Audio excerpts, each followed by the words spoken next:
Umaga na naman niya at habang nagmamasid-masid ako sa bakuran namin, bigla ko naalala na marami pa palang natira dun sa niluto kong beef nilaga kahapon. Sa mga hindi nakapanood, yan yung video nun at bigla ko naisip na gawin itong beef mami noodles.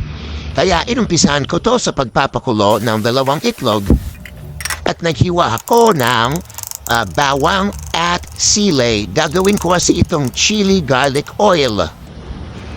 At nagpainit na ako ng mantika at pinirito na ang bawang at sili. So sobrang low fire lang nito, Lodi ha, para hindi masunog agad ang bawang. Gusto lang natin mag golden brown ito. Sa isang bowl, naglagay na ako ng mami noodles. So ito ay binanlawan ko ng 2 beses sa mainit na tubig. Nilagay ko na rin ang itlog, fresh cabbage o repolyo at beef, sabaw at karne.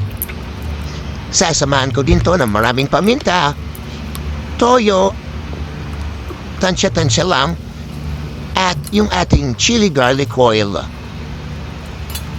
Talagyan ko rin to para bilang panghuli ng 5 kalamansi. Ayan, ready na ang ating beef mami noodles. Naku, napaka-special dito mga Lodi. Napakabango at napakasarap.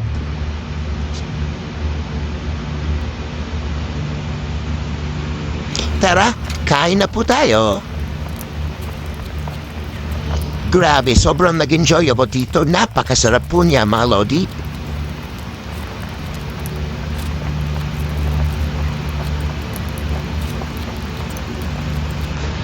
At bibigyan ko na kayo ng pamalakasang perfect bite. Lalagyan mo ng beef meat, yung itlog, sabay subo. Nako, Dimas.